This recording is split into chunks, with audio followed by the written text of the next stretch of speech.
Olá, eu sou Tainara Queiroz, sou secretária executiva da Academia Afogadense de Letras e membro fundadora do Clube do Cordel. Hoje eu vou falar para vocês um pouquinho nesse nosso projeto, o 30 Minutos de Poesia. Nós temos como objetivo no 30 Minutos formar uma rede de novos escritores e escritoras que possam contar a nossa época e interferir na criação dela. Hoje eu vou iniciar com um poema que busca demonstrar que não existem barreiras entre o erudito e o popular. Manuel Bandeira, um cânone da nossa literatura, ele teve a oportunidade de ser juiz no Congresso de Violeiros e saiu de lá, fez o poema Cantadores do Nordeste. Anteontem, minha gente, fui juiz numa função de violeiros do Nordeste cantando em competição. Vi cantar Dimas Batista e Otacílio, seu irmão, ouvi um tal de Ferreira, ouvi um tal de João. Um a quem faltava o braço tocava com uma só mão, mas, como ele mesmo disse, cantando com perfeição. Para cantar afinado, para cantar com paixão, a força não está no braço, ela está no coração. Ou puxando uma cestilha, ou um oitavo enquadrão, quer a rima fosse inha, quer a rima fosse ião, caíam rimas do céu, saltavam rimas do chão, tudo muito bem medido no galope do sertão. A Eneida estava boba, o Cavalcante bobão, o Lúcio, o Renato Almeida, enfim, toda a comissão. Saí dali convencido que não sou poeta não, que poeta é quem inventa em boa improvisação, como faz Dimas Batista e Otacílio, seu irmão, como faz qualquer violeiro, bom cantador do sertão, a todos os quais, humilde, mando a minha saudação. Manuel Bandeira.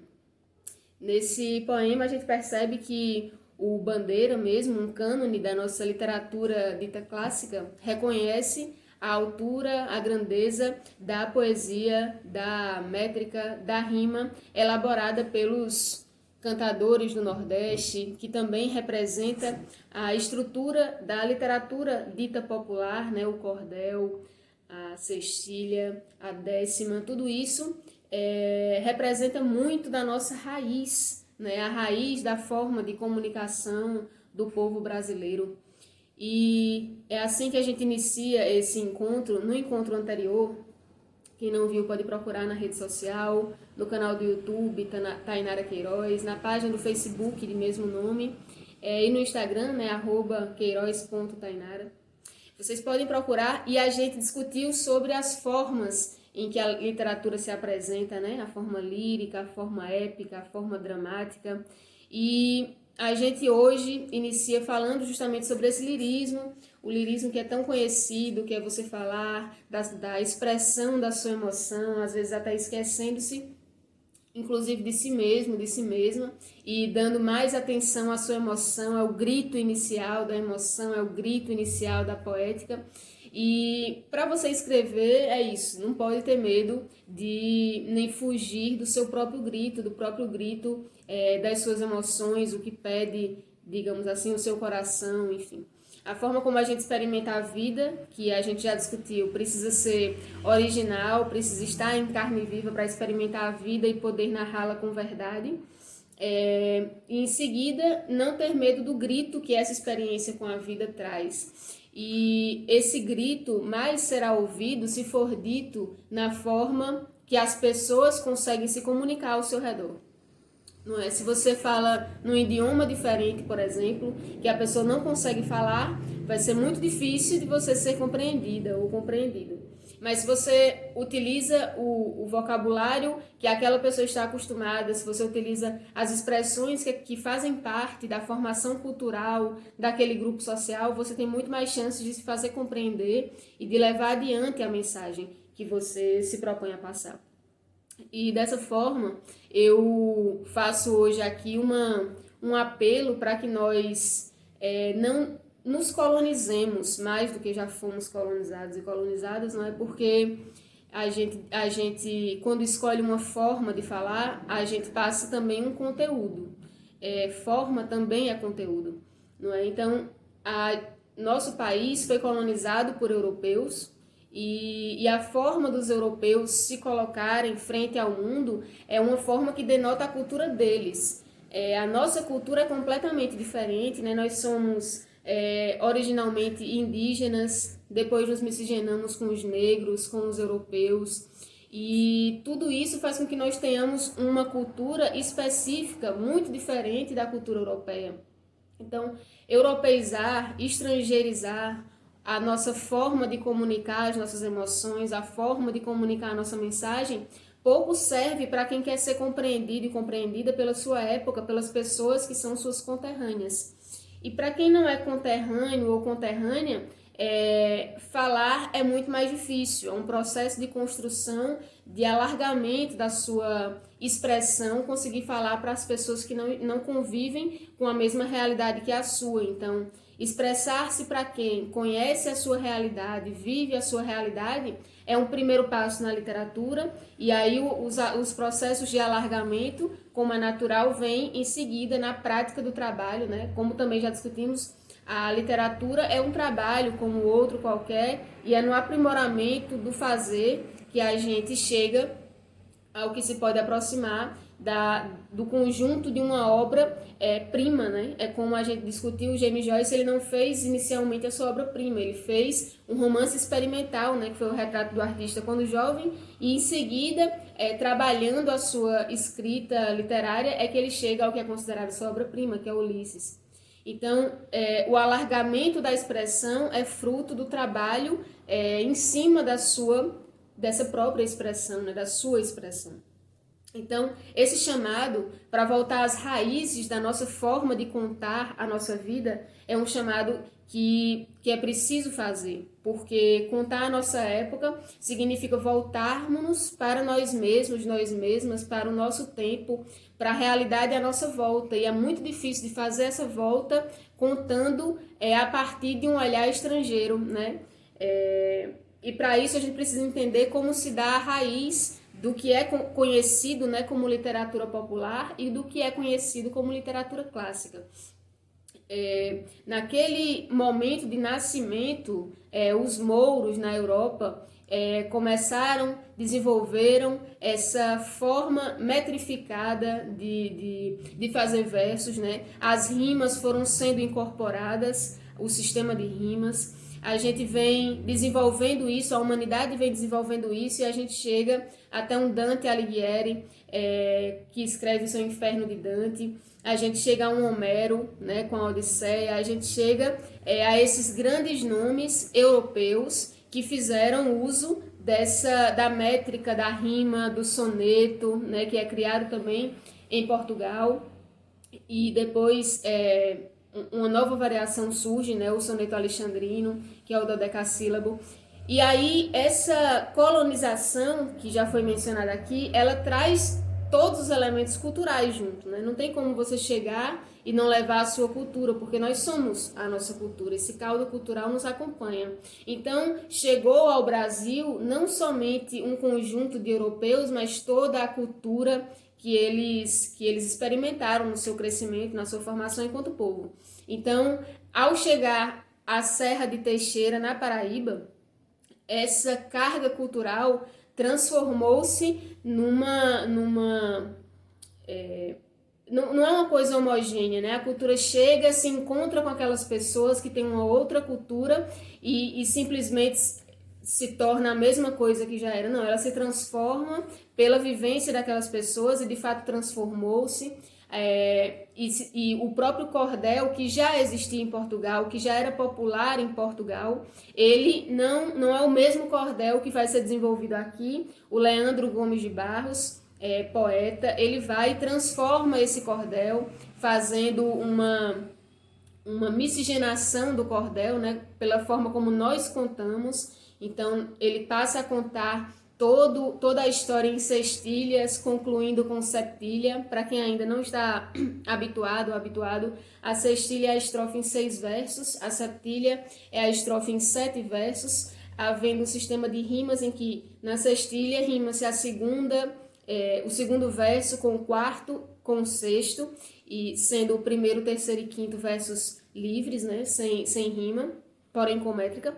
E a septilha, ela já é uma estrofe com 7 versos, e aí já tem um outro sistema de rimas, e rimando, né, o quinto com o sexto, o segundo com o quarto e o sétimo, e a gente vai se deter mais nisso. É preciso deter com mais profundidade para poder compreender e principalmente praticar para poder aprender como funciona a métrica e a rima, né, que são características da nossa forma brasileira de contar nossas histórias.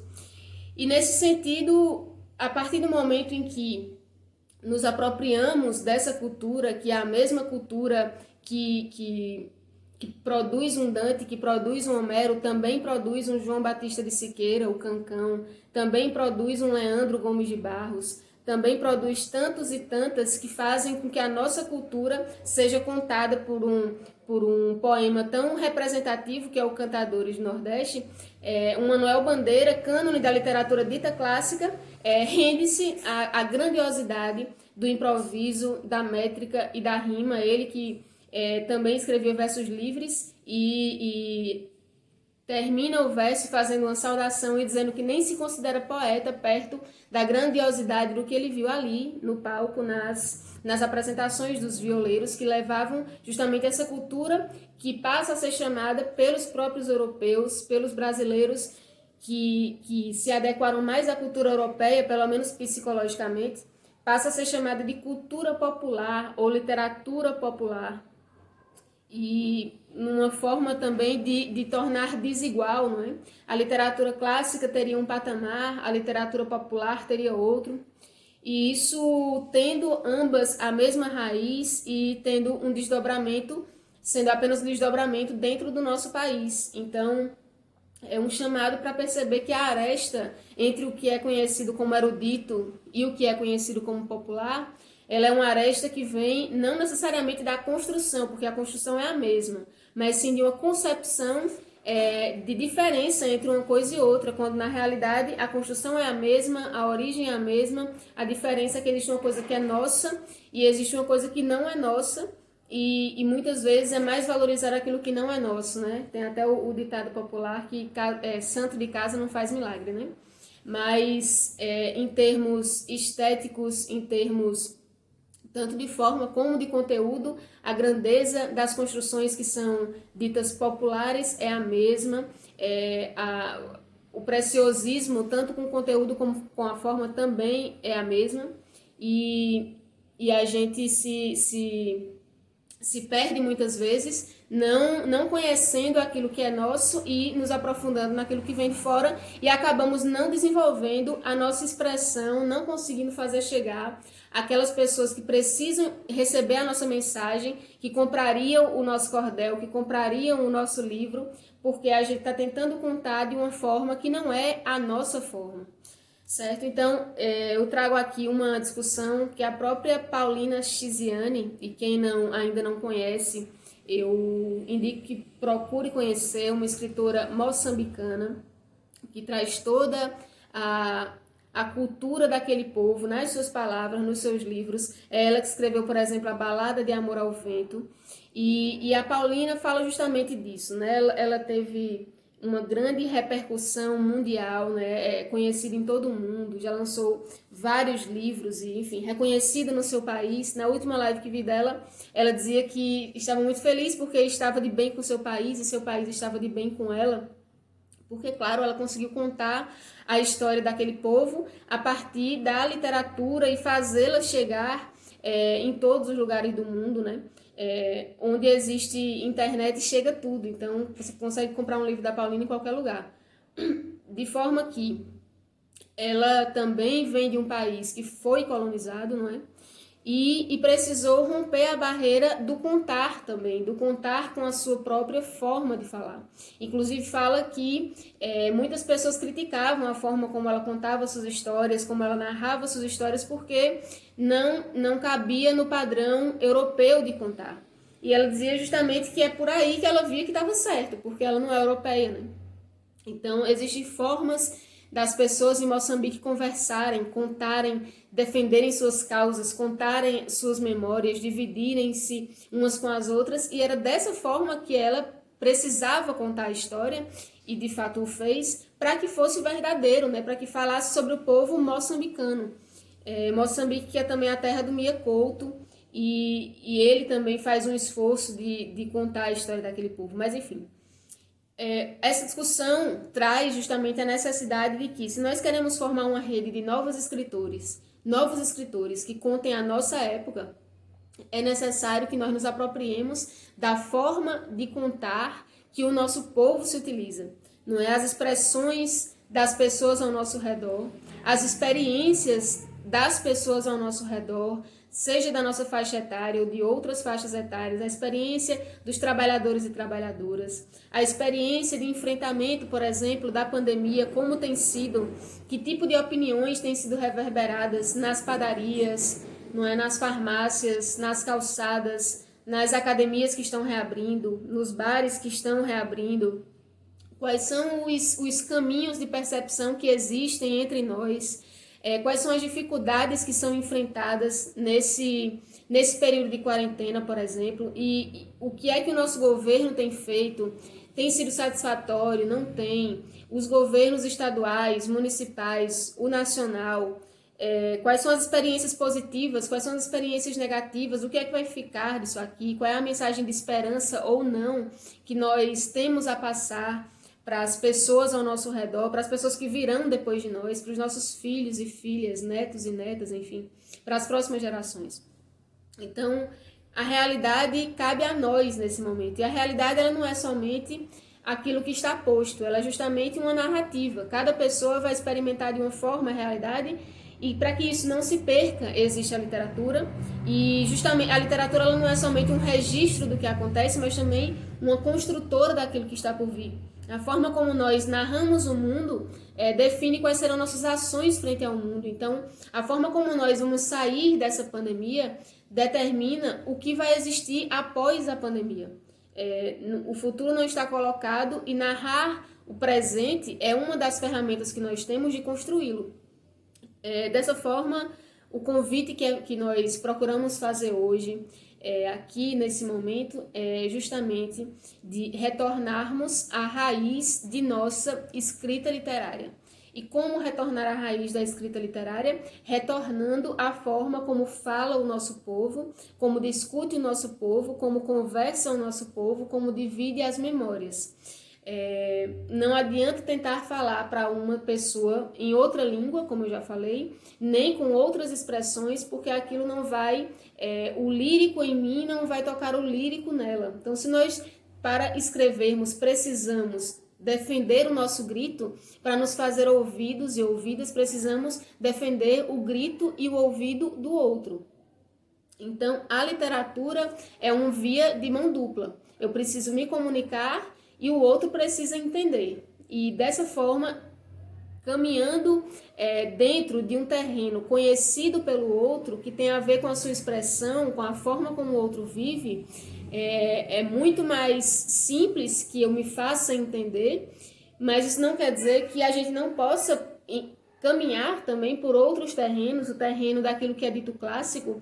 Não existe nenhum problema com o verso livre, não existe nenhum problema com as formas europeias de contar, a não ser que nós não podemos ficar presos apenas nas formas alheias à nossa vida, à vida ao nosso redor. Então, se nós vamos passear por outros caminhos de expressão, é importante que nós também voltemos. Acredito que é o Djavan que tem uma música em que diz que quanto mais longe se torna o cais, lindo é voltar. Então, se nós vamos passear por outros caminhos, meandros da literatura, que nós aprendamos formas de contar que depois possam ser assimiladas pela forma da vida real do nosso povo, que nós possamos trazer para a literatura de cordel, que nós possamos trazer para o soneto também as formas de vida real da nossa população, dos nossos amigos, da nossa família, porque a gente volta a dizer, não adianta falar em outra língua, porque entender-se é um caminho em que você se comunica na mesma língua do outro, da outra. Então, esse caminho de comunicar-se tem nome, né? O cordel foi a primeira forma que nós nos comunicamos aqui entre todos, né? Era muito comum naquela época, um pouco antes de nós, ou no início ali, que as pessoas, os pais, as mães, fossem à feira e voltassem com o cordel, que era o que contava os principais acontecimentos, né? O que tinha acontecido no bairro, na cidade, no país. Os cordelistas e as cordelistas contavam essa história e era um jornal praticamente, né? Reuniam-se as famílias em torno de um candeeiro, de uma fogueira, enfim, de uma fonte de iluminação e contavam para os seus filhos, para os seus familiares aquilo que tinha acontecido e assim foi se formando o caldo cultural da nossa vida também. Então, voltar para o cordel, voltar para a cestilha, voltar para a septilha, voltar para a métrica, para a rima, são caminhos que muito têm a ajudar na construção de um escritor, de uma escritora, porque é como voltar à nossa ancestralidade. E a ancestralidade é sempre uma riqueza, um tesouro de autoconhecimento e de responsabilidade com a fala. Se não fosse pelo caminho trilhado pela ancestralidade, nós jamais chegaremos ao presente. E nós somos também ancestralidade do que virá.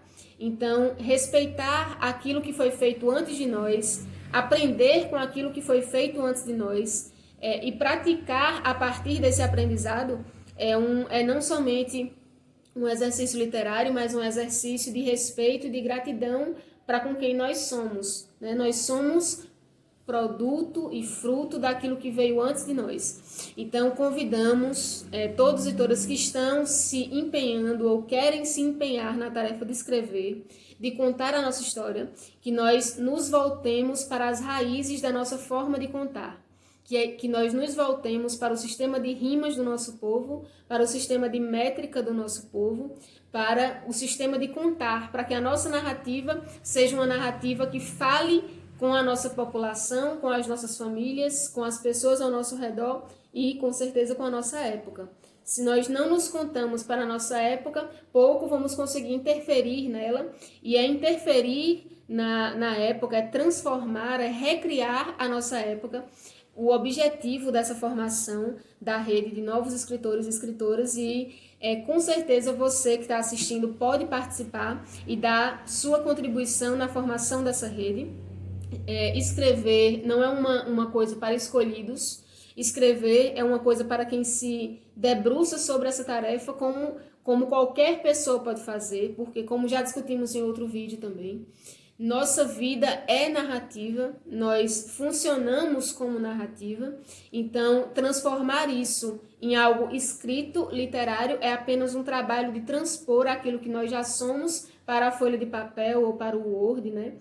E é nesse sentido a construção de um escritor e de uma escritora, no sentido de aprender a técnica de escrita e de aprender o caminho de trazer o grito de suas emoções, o grito de sua mensagem, de forma a situar-se dentro de uma época e trazer esse fluido de emoções, esse fluido de mensagens para morar dentro da nossa época, interferir na nossa época, recriar a nossa época. E esse processo de aprendizado da técnica é um convite também que nós fazemos. Vamos, a partir do 30 minutos de poesia, formular essa concepção de literatura que vai permitir a criação dessa rede e a partir dessa criação de pessoas dispostas a contarem o que está acontecendo agora na nossa vida e recriar essa vida, nós vamos unificar essas pessoas juntas para que a gente possa definir qual é a melhor técnica para contar e com certeza nós vamos trazer o cordel à tona, vamos trazer as décimas, as sextilhas, as septilhas, a métrica, a rima e a partir desse momento de apoderarmos dessa técnica nós vamos com certeza conseguir comunicar aquilo que está acontecendo, vamos conseguir nos comunicar com o nosso povo e deixar essa marca da nossa geração dentro da literatura do nosso país, dos nossos estados, né, dos nossos municípios. Então é com muita alegria que nós fazemos o convite de unirmos nessa rede. Você que está assistindo, não sei se está assistindo no YouTube, mas se está, inscreva-se no canal. Se está assistindo na página do Facebook, segue a gente, curte a página, deixa a sua mensagem nos comentários para que a gente possa se comunicar com você e passar as mensagens dos próximos passos nesse percurso de formação, da sua formação de escritor, de escritora e da formação dessa rede que você, eu e todos que decidirem, optarem por não passarem pela vida sem deixar sua marca e sem deixar sua marca na literatura do nosso país. Todos nós vamos participar desses próximos passos e contar aquilo que tem acontecido na nossa vida, recriando a história dessa vida. Então é isso, gente. Queria agradecer pela presença até o final do vídeo de todos e todas. E vamos para o próximo 30 minutos de poesia. Vamos para a formação da nossa rede. Até a próxima.